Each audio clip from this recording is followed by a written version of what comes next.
Bonjour et bienvenue sur la matinale. Dans cet exercice, on prend la suite U. On sait que U0 vaut 9, pour tout n appartient à grand N, UN plus 1 vaut racine de UN, et dans la première question, on doit montrer par récurrence que U est décroissante.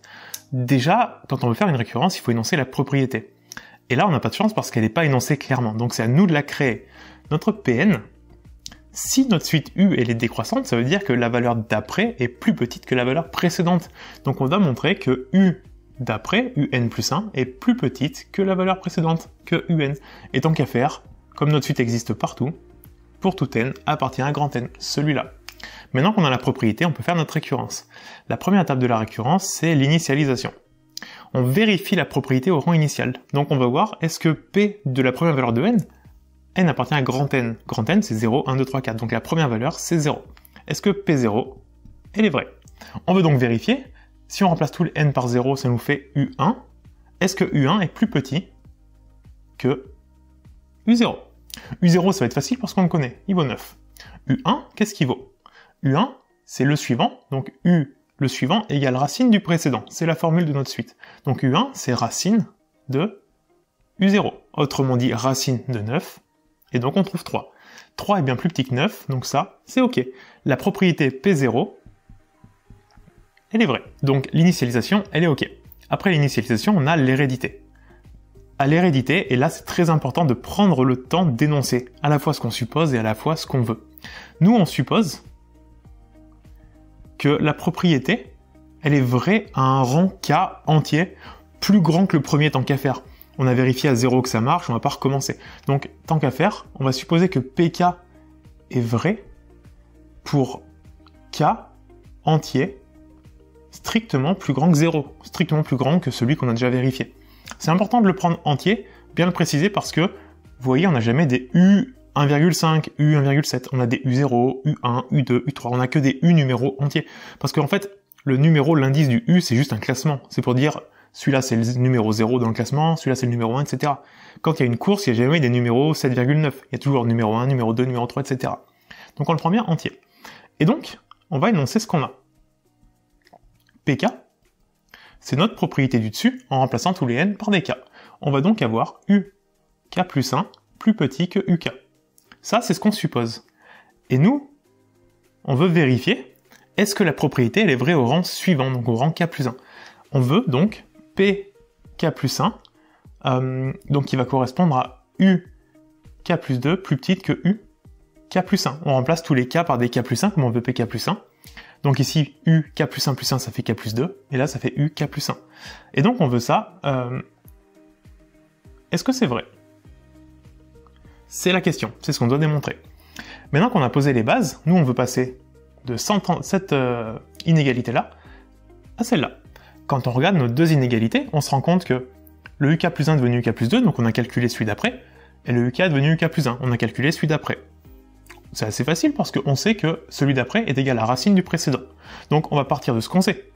On sait que UK plus 1 est plus petit que UK. Ça on a le droit de l'écrire parce qu'on l'a supposé. Donc en théorie c'est vrai. Maintenant il faut qu'on arrive à calculer de chaque côté le suivant.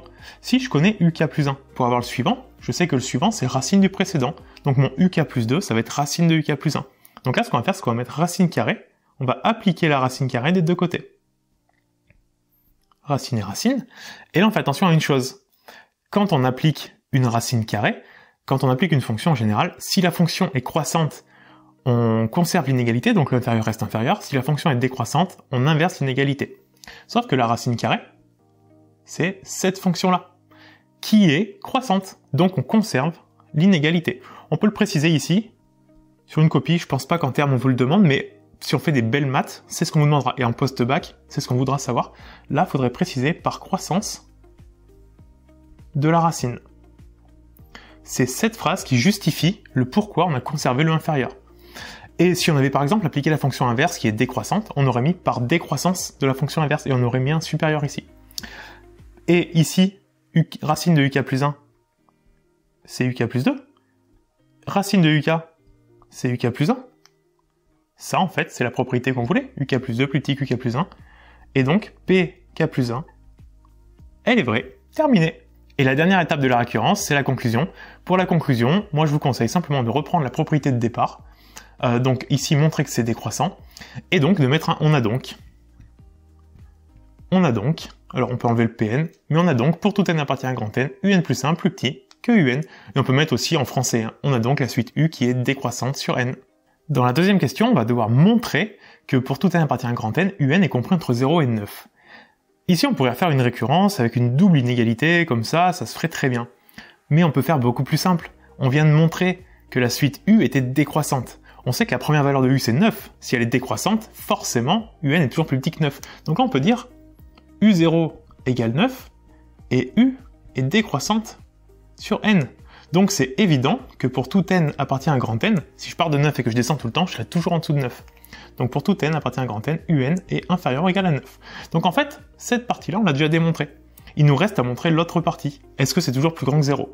Donc montrons que un est supérieur ou égal à 0 pour tout n appartient à grand N. Et on peut en faire une récurrence, même si ici c'est évident parce que une racine carrée est toujours positive, donc ça rendra toujours un résultat positif, mais on va le montrer par récurrence quand même. On va refaire notre initialisation. La première valeur de n, donc c'est n égale 0, comme on est sur grand N. Est-ce que u0 est plus grand que 0? u0 il vaut 9, plus grand que 0, donc c'est OK. P0, elle est vraie. À l'hérédité, on suppose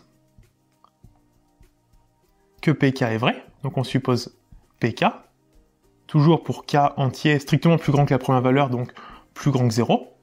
On a donc, notre propriété c'est que un est plus grand que 0, donc au rang k, ça fait uk supérieur ou égal à 0. Et nous, on veut uk plus 1 supérieur ou égal à 0. Comment passer de l'un à l'autre? Un peu ce qu'on a fait à la question 1. On a uk, on veut uk plus 1, on calcule la valeur d'après. On sait que le suivant, c'est racine du précédent, donc on part de ce qu'on sait. uk plus grand que 0, on applique la racine, donc ça fait racine de uk plus grand que racine de 0. On conserve le supérieur ou égal parce qu'on applique une fonction croissante, même raison que tout à l'heure, il faudrait préciser par croissance de la racine. Racine de uk, c'est uk plus 1. Racine de 0, ça fait 0. On a donc uk plus 1 plus grand que 0. Donc pk plus 1, elle est vraie. Et on a donc montré que pour tout n appartient à un grand N, un est plus grand que 0. Donc on peut reprendre le montrer que et remplacer par un on a donc en conclusion. Et donc, on a montré que un est plus grand que 0, on a justifié facilement que un est plus petit que 9, donc un est bien compris entre 0 et 9.